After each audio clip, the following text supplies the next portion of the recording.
Brawijaya, Raden Said, dan Sabdo Palon bertemu. Ketika terkikisnya sifat ini, maka dengan takdirnya tanah negeri kita ini tak lagi adil, makmur, dan sejahtera, kosong hambar tak termakna bila bumi Nuswantoro ini kehilangan budi pekerti.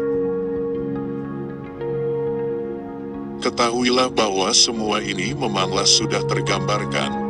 Maknailah Al-Quran Nur Karim dalam surat Luqman ayat 6, wa minan asimen yashtari lawal hadid siliyudillah ngan sabilillahi bikoiri ilmin wa yatahizaha husuan ulaika lahum azabun muhinun. Dan di antara manusia ada orang yang mempergunakan perkataan yang tidak berguna untuk menyesatkan manusia dari jalan Allah tanpa pengetahuan dan menjadikan jalan Allah itu olok-olokan. Mereka itu akan memperoleh azab yang menghinakan.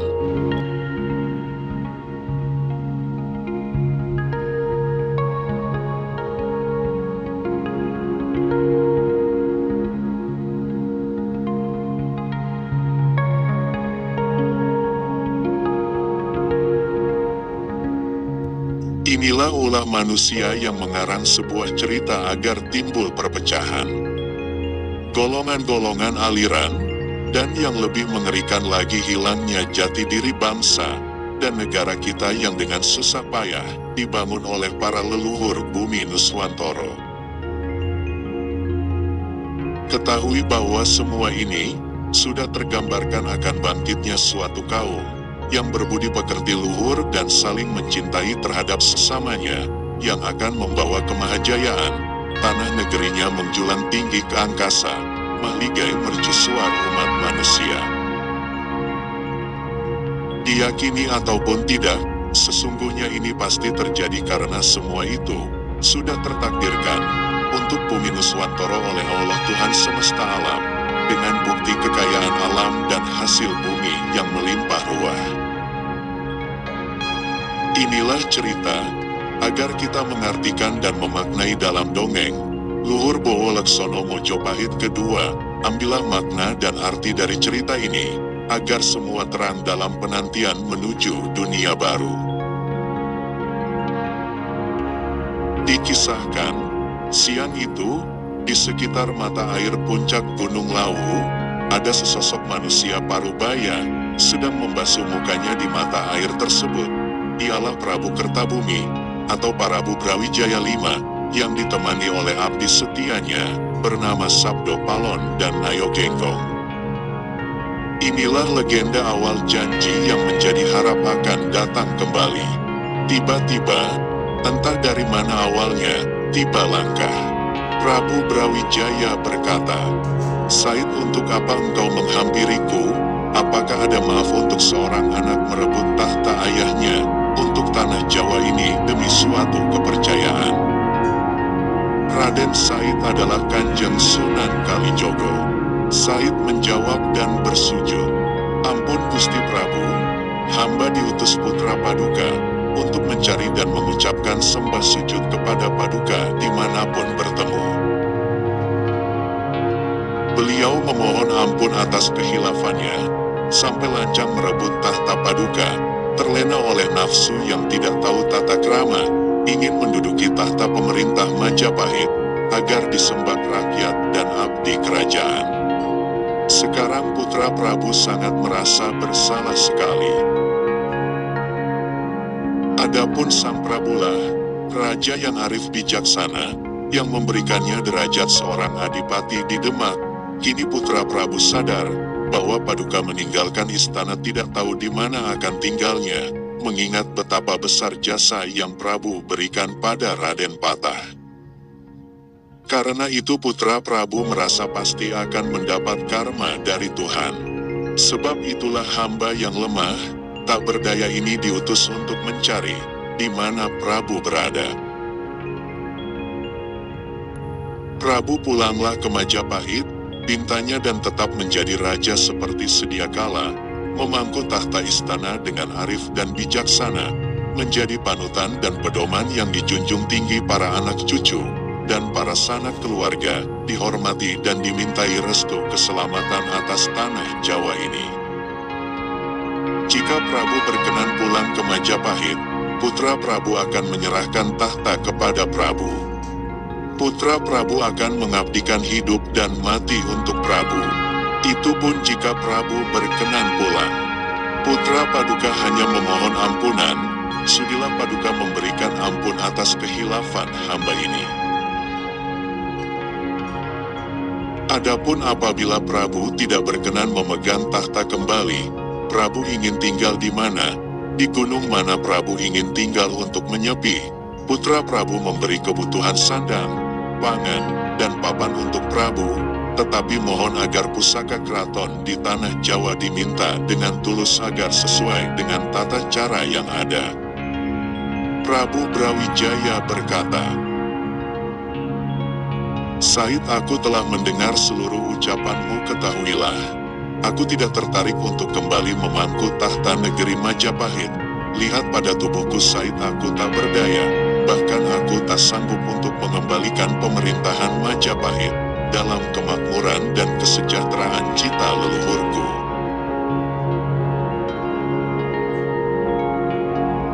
Aku telah lengser ke Prabon terkalahkan oleh usiaku, dan khususnya aku telah dikalahkan oleh putra, darah dagingku. Adakah balas jasa olehnya untukku, ataukah ini balasan dari Dewata yang Maha Suci atas takdirku, sehingga negaraku dibuat hancur berantakan tanpa ada kesalahan, di mana tata cara dan adat manusianya yang kuajarkan, dari dia kecil hingga seperti sekarang ini, membabi buta, lupa akan aturan manusia yang utama. Said, pulanglah dan sampaikanlah padanya akan kata-kataku ini." Raden Said menjawab, "Rama Prabu, mudah-mudahan kemarahan Prabu menjadi pusaka yang dipegang erat, tertanam pada sanubari, yang diikat pada relung hati yang dalam, tergapainya cahaya nur buat, yang hening untuk keselamatan putra dan cucu Prabu esok kelak. Semua ini sudah terjadi sesuai takdir yang tertulis. Hanya permohonan ampun dari Prabu lah yang dimintanya. Akan tetapi hendak pergi kemana sang Prabu sekarang?" Prabu menjawab, "Aku akan menyeberang ke Klungkung di Bali, ingin bertemu dengan Yaki Dewa Agung, dan memberitahukan keadaan Majapahit sekarang ini, yang hancur berantakan oleh putraku sendiri, tanpa dosa dan kesalahan. Aku akan menggalang para raja sekitar Jawa, untuk mengambil kembali tahta Majapahit. Adipati Palembang akan kuberitahu, bahwa kedua anaknya sesampai di tanah Jawa yang aku angkat menjadi bupati, tidak tahu aturan berani memusuhi ayah dan rajanya. Aku akan minta ketulusannya, untuk kubunuh keduanya sekaligus, sebab durhaka kepada ayah dan rajanya. Aku juga hendak memberitahu kepada Hong Te di Cina, bahwa putrinya yang menjadi istriku punya anak laki-laki satu, tetapi tidak tahu jalan, berani durhaka kepada ayahandanya. Akan ku minta kerelaan cucunya hendak aku bunuh, lalu aku pinta bala prajurit Cina, untuk perang bersama membantuku. Lalu ku minta datang di negeri Bali. Apabila sudah siap semua prajurit, serta ingat kepada kebaikanku, dan punya belas kasih kepada orang tua ini, pasti akan datang di Bali siap dengan perlengkapan perang. Aku ajak menyerang tanah Jawa merebut istanaku. Biarlah terjadi perang besar ayah melawan anak. Aku tidak malu, karena aku tidak memulai kejahatan dan meninggalkan tata, dengan cara yang mulia ini." Raden Said mendengar rencana itu, ia bergegas sujud di hadapan kaki sang Prabu. "Ampun duh Gusti Prabu. Apabila Prabu tiba di Bali, kemudian mengumpulkan para raja beserta prajuritnya, pasti akan terjadi perang besar. Apakah tidak sayang tanah Jawa hancur lebur? Sudah dapat dipastikan, putra Prabu yang akan celaka dan tewas binasa, kemudian Prabu bertahta kembali menjadi Majapahit tidak lama kemudian lengser ke Prabon seperti ucap Prabu pada hamba tadi. Tahta tanah Jawa lalu diambil oleh bukan darah dari keturunan Prabu. Jika terjadi demikian ibarat harimau berebut bangkai, yang bertempur saling menyerang hingga tewas dan semua daging akan dimakan harimau lainnya. Prabu Brawijaya berkata, ini semua sudah kehendak takdir Dewata yang Maha Suci. Aku ini Raja Bintara, menepati sumpah sejati, tidak licik memandang dengan sudut mata, hanya menepati satu yaitu kebenaran, menurut hukum dan undang-undang para leluhur. Apabila Patah menganggap aku sebagai ayahnya, lalu ingin menguasai tanah Jawa, lalu dimintanya dengan tata cara kemanusiaan, sesungguhnya tanah Jawa beserta istanaku ini akan kuberikan dengan cara baik pula. Aku sudah tua renta, sudah puas menduduki singgasana raja, menerima menjadi pandita menyepi mengingat sisa hidupku di gunung. Sedangkan anakku, Patah, menganiaya aku. Pastilah aku tidak rela menyerahkan tanah Jawa beserta isinya kepada dia. Bagaimana pertanggungjawabanku kepada leluhur atas rakyatku di akhir hidupku nanti? Mendengar kemarahan sang Prabu yang tak tertahankan lagi, Sunan Kalijaga atau Raden Said merasa tidak bisa meredakan lagi, maka kemudian beliau menyembah kaki sang Prabu sambil menyerahkan kerisnya dengan berkata, ucap Raden Said, apabila sang Prabu tidak bersedia mengikuti saran hamba, maka hamba mohon, agar hamba ini dibunuh saja di tempat ini, karena akan malu mengetahui peristiwa perang besar ini terjadi. Prabu Brawijaya berkata, Said, duduklah dahulu. Kupikirkan baik-baik, kupertimbangkan saranmu, benar dan salahnya, baik dan buruknya, karena aku khawatir apabila kata-katamu itu bohong belaka. Ketahuilah Said, seandainya aku pulang ke Majapahit, Patah menghadap kepadaku, mengajar dan menggurui aku agar ikut dalam keyakinannya, karena punya ayah Buddha, yang keyakinannya berbeda dengannya. Lalu aku menolaknya, dan di kemudian hari karena malunya, dia lupa sehingga aku ditangkap disiksa, disuruh menunggu pintu belakang, bagai budak istana. Diwajibkan pagi sore bersujud sembahyang, apabila aku tidak tahu hukum tata caranya, kemudian dicuci di kolam digosok dengan rumput yang kering. Coba pikirkan Said, apakah aku tidak tersiksa dengan semua ini? Tubuhku yang tua ini, selalu bersujud lalu direndam dan digosok oleh rumput yang kering. Said menjawab, dengan menahan senyumnya. Mustahil jika demikian Prabu, hamba yang akan tanggung, hamba yakin tidak akan tega putra Prabu memperlakukan itu terhadap Prabu. Hanya masalah keyakinan, terserah kehendak Prabu, karena semua itu adalah hidayah dari Yang Maha Agung. Namun lebih baik, jika Prabu berkenan mengerjakan syariat Rasulullah, mengucapkan asmaullah dan mengucapkan 2 kalimat syahadat. Akan tetapi jika Paduka tidak berkenan itu tidak masalah, toh hanya soal keyakinan, yang akan dipertanggungjawabkan oleh kita sendiri. Pedoman kaum muslim itu syahadat, meskipun sholat sepanjang waktu jika belum paham akan makna syahadat itu juga tetap bukan muslim namanya. Prabu Brawijaya bertanya, apa itu syahadat dan sholat Said?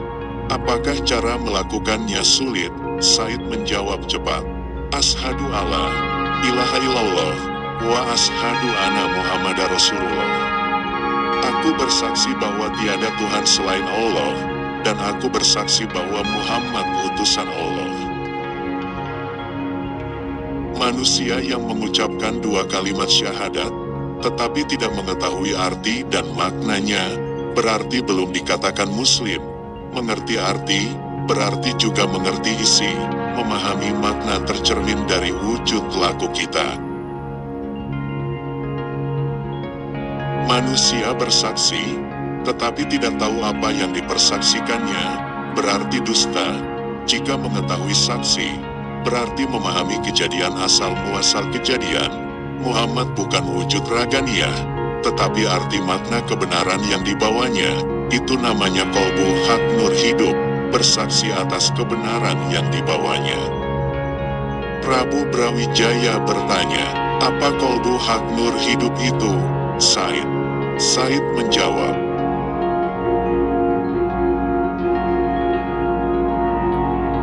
kolbu itu hati, di dalam hati, hak berarti milik kita, sedang nur artinya cahaya, hidup pasti memiliki ruh, yang menjalankan nafas untuk hidup. Kolbu hak nur hidup Muhammad, bukan wujud sewaktu hidupnya di Arab sana, tetapi cahaya hidup akan kebenarannya, memaknai hati di dalam hati, yaitu mengingat cipta, rasa, karsa, dan suara, bahwa adanya suatu zat yang menciptakan semua ini, sampai dapatnya hak kita untuk hidup mensyukuri nikmat, dan karunia-Nya dalam perilaku kita. Cipta akan melahirkan wujud, rasa akan menghadirkan iman, karsa akan membawa takwa, dan suara akan menimbulkan keyakinan. Ini adalah agaman, yaitu baju yang kelak akan melahirkan kata agama. Kita menikmati dan mensyukuri hidup yang telah diberikan oleh Yang Maha Agung, dengan tingkah dan laku kita yang benar, sesuai dengan tata cara kehidupan. Raden Said atau Sunan Kalijogo meminta maaf atas kelancangannya menggurui Sang Prabu, tetapi Prabu Brawijaya terlelap dalam makna apa yang Sunan ucapkan padanya, hingga Sang Prabu memerintahkan Sunan terus berkata dan menjelaskannya. Karena Sang Prabu memintanya untuk melanjutkan, maka Raden Said pun meneruskan penjelasannya. Inilah modal kita hidup untuk mencapai kesempurnaan, baik di dunia maupun di kehidupan esok, kelak nanti. Kehidupan adalah bayangan semu, sifat dan tingkah laku menggambarkan nafas kehidupan, yang hembusannya tidak kelihatan tetapi dapat dirasakan. Begitu pula dengan Yang Maha Agung, tidak kelihatan tetapi ada dan dapat dirasakan. Dengan iman, yaitu percaya yang akan menimbulkan keyakinan, manusia yang mewujudkan penghidupan, adanya Zat yang Maha Agung, sehingga dapat dirasakan adalah Rasul, Tuhan dari segala Tuhan disebut Allah. Rasul memberikan tata cara, agar kita mengenal dan merasakan adanya Allah, sehingga manusia patuh menjalankan kehidupan, dengan kebenaran. Inilah manusia yang takwa. Prabu Brawijaya bertanya, Said, bagaimana kita mengenal Allah? Inilah saat pertama kalinya Prabu Brawijaya menyebut nama Allah, yang dibarengi dengan sambutan petir yang menggelora, dan bagaimana cara menyembahnya. Said menjawab dengan kelembutan, tubuh ini sesungguhnya adalah bayangan yang suatu saat akan hancur bersama tanah, dan yang abadi hanyalah ruh, yang tak memiliki nafsu dari hati dan pikiran. Karena ruh ini adalah cahaya suci dari Allah, di dalam ruhlah Allah bersemayam dengan nama-namanya. Jika Prabu ingin mengenal Allah, maka kenalilah dahulu 99 nama-namanya, sehingga dapat dirasakan. Nama Allah dapat dirasakan apabila kita menjadikannya wujud dalam laku perbuatan kita, maka disitulah ada suatu makna atas jagat kecil ini, yaitu asma wujud sejati. Ada nama pasti ada wujudnya, wujud Allah akan hadir dan terlihat jika kita semua makhluk di jagat raya ini dilebur menjadi satu, maka disitulah wujud Allah akan hadir. Prabu, Allah memberikan kemudahan dalam kita menyembahnya, yaitu dengan mengerjakan sholat, sujud kepadanya sehingga menambahkan keimanan kita kepadanya, dan beramal soleh untuk ketakwaan kita, dan inilah modal kita untuk kembali kepadanya.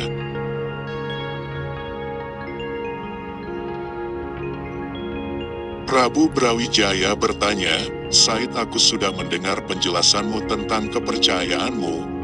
Aku pun juga menyembah kepada yang satu, ialah yang Maha Agung.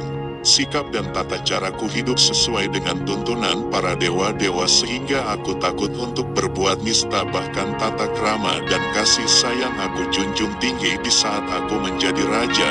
Lantas apakah ada yang salah dalam kepercayaanku, Said, dan apakah Allah akan menghukumku sedangkan aku menjunjung tinggi tata cara kehidupan, yaitu kebenaran? Dan aku pun juga meyakini adanya suatu saat yang menciptakan jagat raya ini sehingga tidak ada kesombongan dalam diriku, Said, yang membuat hatiku terbuka.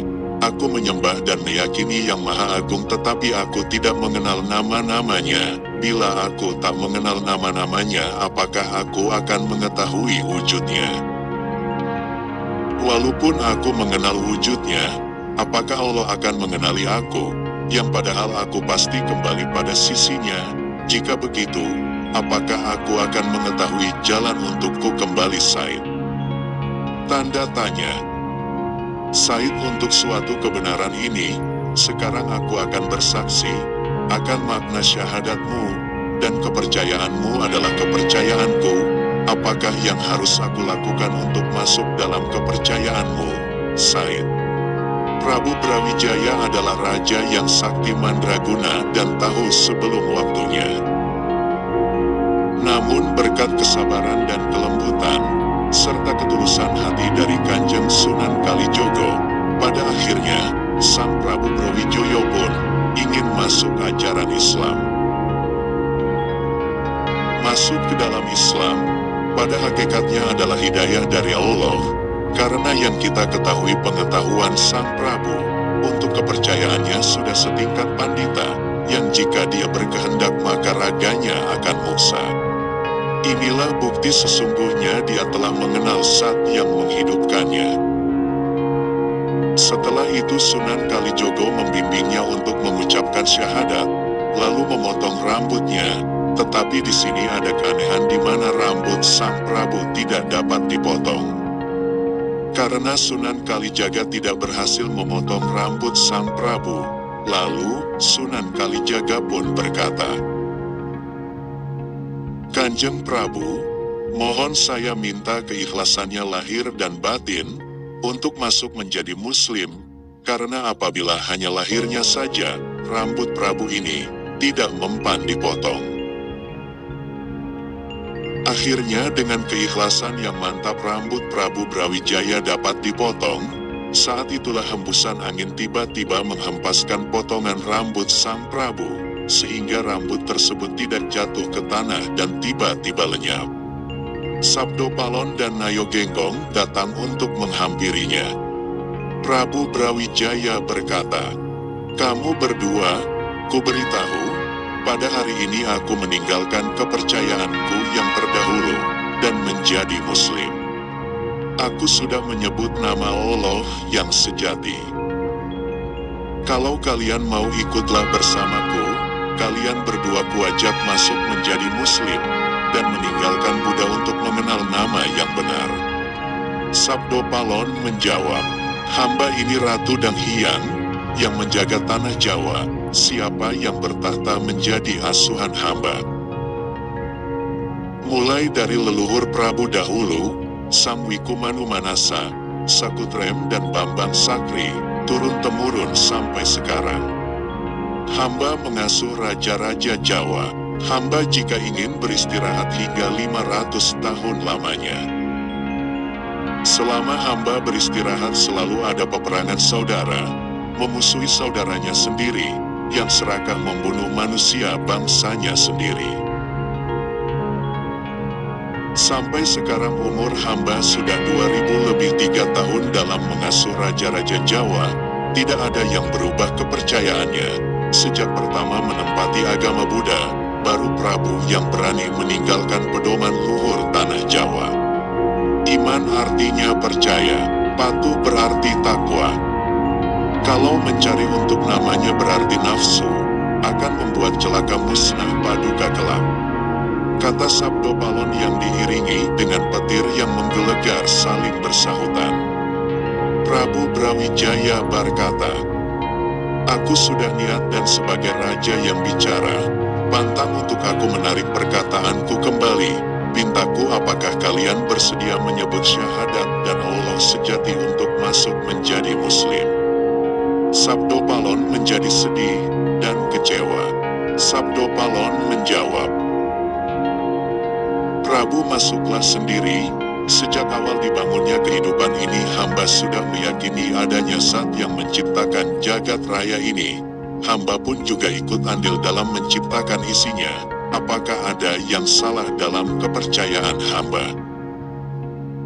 Yang dari dahulu hingga sekarang ini hamba menjaga tanah Jawa dengan tata cara kemanusiaan, selalu hamba junjung tinggi, bahkan suara hamba pun dapat menjadi panutan dan pedoman bagi umat di tanah Jawa ini.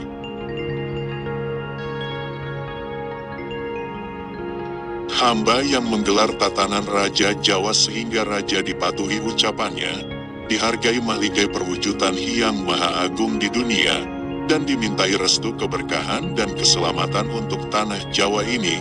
Apakah ada yang salah dalam penggelaranku yang sejak dahulu mengajarkan umat di tanah Jawa ini menyembah kepada Zat yang agung dan berperilaku budi pekerti? Apakah ada yang salah untuk sifat luhur ini yang membuat tanah Jawa tenang, tentram, bahkan sejahtera? Sejak dahulu hamba sudah tauhid dan dari pertama hamba diciptakan, hamba sudah muslim. Dan adakah kata makna lain dari tauhid dan muslim?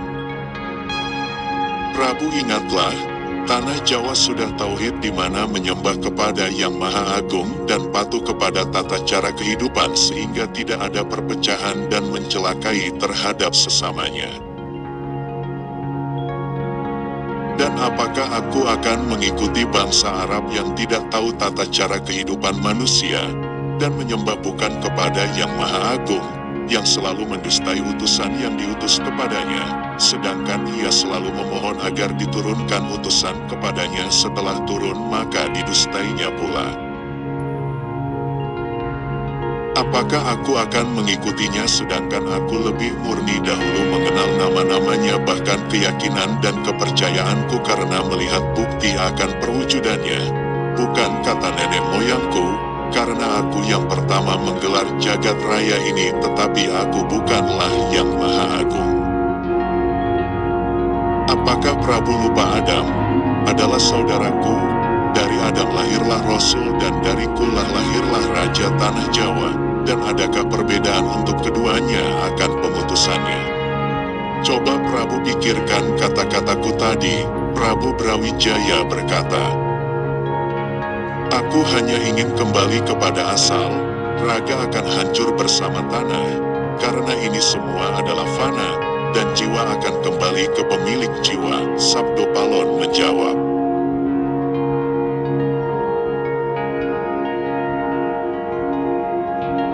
"Prabu butuh petunjuk jalan yang terang. Inilah jalan yang ditunjukkan oleh Yang Maha Agung. Bila tidak, Prabu akan tersesat nanti. Jiwa memiliki hati, dan pikiran penyeimbangnya adalah nurani sebagai perasa akan kebesarannya untuk meyakini dan mempercayai keberadaannya sehingga timbul iman dan takwa kita. Inilah wujud nur raga sejati yang menuangkan dengan perilakunya sesuai tata cara kehidupan.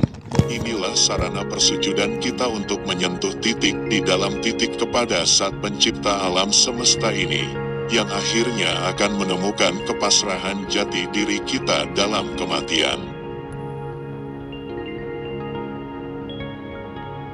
Raga akan lebur bersama hati dan pikiran, jiwa yang akan abadi bersama nurani yang menunjukkan jalan kepada kita untuk kembali kepada Yang Maha Pencipta. Karena jiwa yang ada pada manusia adalah cahaya suci yang diberikan Yang Maha Agung dan akan kembali dalam bentuk yang suci pula. Inilah asal muasal kejadian bagi manusia yang berfikir, agar menemukan jalan yang terang untuk kembali kepadanya, sehingga jiwa dan raganya akan abadi selamanya.